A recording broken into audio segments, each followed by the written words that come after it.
China-US agree to extend tariff truce. Vietnam, Korea cooperate in the field of crypto assets. Nghệ An, safe and effective relief in flood-hit areas. Hello everyone, you are watching today's news on NTV channel. My name is Đăng. Let's get started. After 2 days of talks in Stockholm, US and Chinese officials agreed to keep negotiating to extend the tariff suspension and try to reach a trade deal before the August 12 deadline.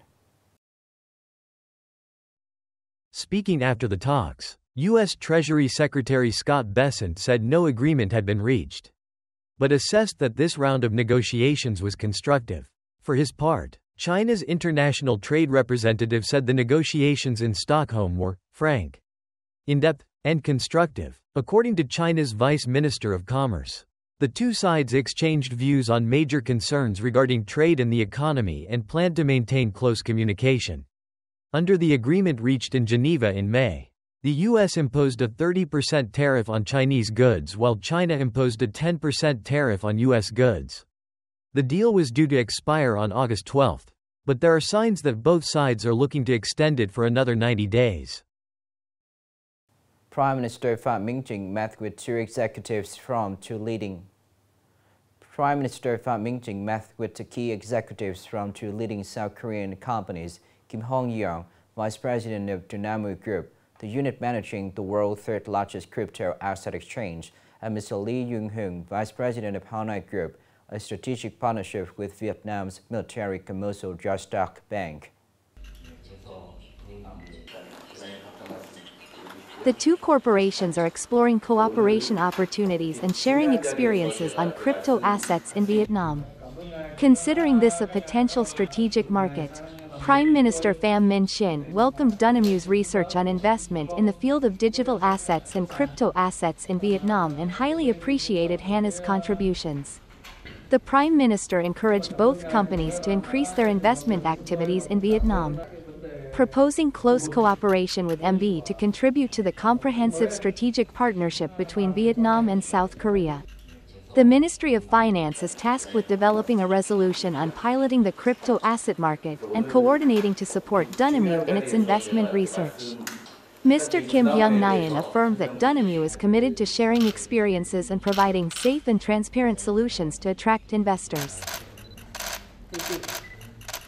This morning, the U.S. Geological Survey (USGS) upgraded the magnitude of the earthquake off Russia's Kamchatka Peninsula from 8.0 to 8.8. According to USGS, the epicenter is in the same area as the massive 1952 earthquake, which had a magnitude of 9.0 and triggered a last tsunami across the Pacific. Tsunamis have been recorded in Russia and Japan. The tsunami hit the Russian Far East coast on the morning of July 30, causing flooding in the town of Severo-Kurilska, which has a population of 2,000. The Russian Ministry of Emergency Situations said that people there have been evacuated. Meanwhile, the first tsunami in Japan after the earthquake, up to 3 meters high, hit the island of Hokkaido. The Japan Meteorological Agency warned that similar high waves would appear on the northern and eastern coasts of the country. According to the U.S. Pacific Tsunami Warning Center, there is a risk of tsunami waves hitting the coasts of Russia, Hawaii and even Ecuador and Chile along the west coast of South America. Coming up next are some updated news.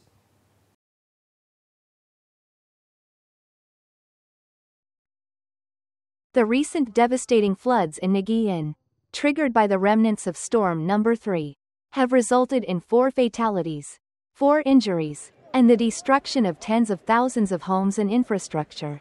Total damage is estimated at 3.450 billion Vietnamese dongs.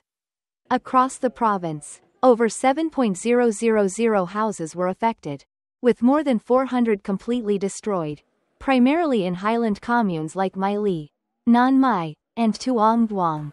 The agricultural sector suffered significant losses, including over 6.600 hectares of rice and crops and around 60,000 livestock and poultry killed or swept away. Many national and provincial roads were eroded and damaged, and many residential areas were swept away.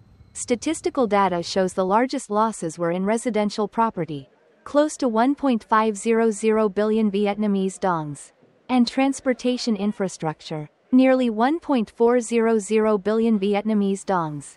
As of July 29, the Nghệ An Provincial Relief Fund Mobilization Committee has received over 50 billion Vietnamese dongs in donations from organizations and individuals both inside and outside the province.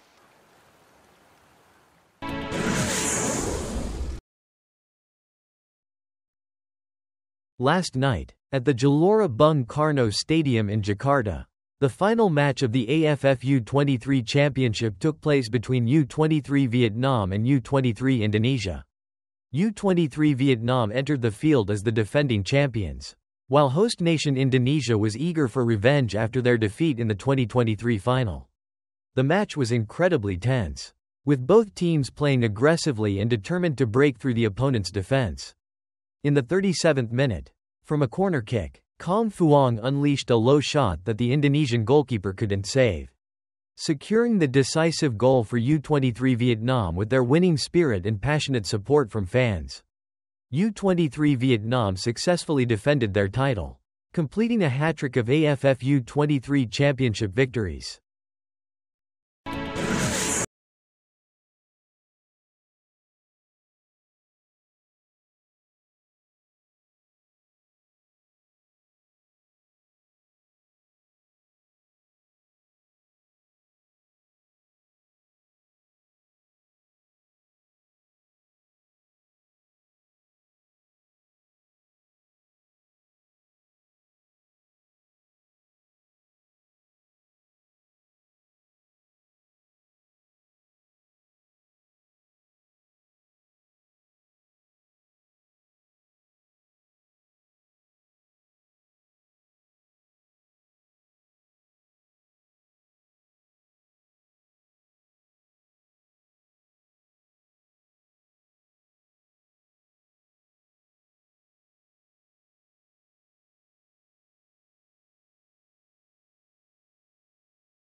In recent days, thousands of organizations and individuals have traveled to Western Nghệ An to take part in relief efforts. The spirit of solidarity among fellow citizens always shines through in times of hardship and disaster. However, to ensure relief operations are safe and effective, careful and well-organized planning is essential. This is an image of the multi-vehicle accident that occurred around 1:40 p.m. on July 29 on National Highway 16, near the entrance to My Ly commune. Fortunately, only 2 people sustained minor injuries. The winding and rugged roads in western Nghệ An are currently experiencing subsidence and ruptures at multiple points. Even a minor incident on these roads could lead to unfortunate accidents.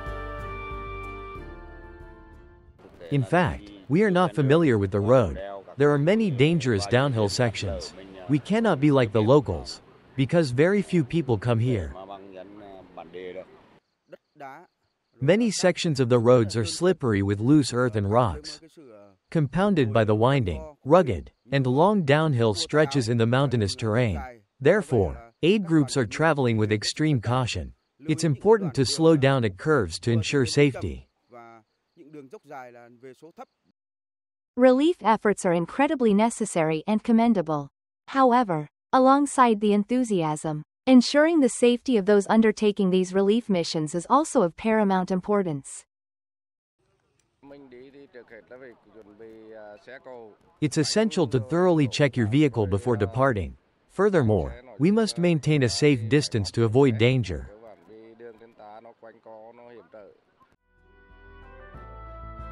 Currently, in some isolated areas, 8 teams have opted for waterways to reach residents.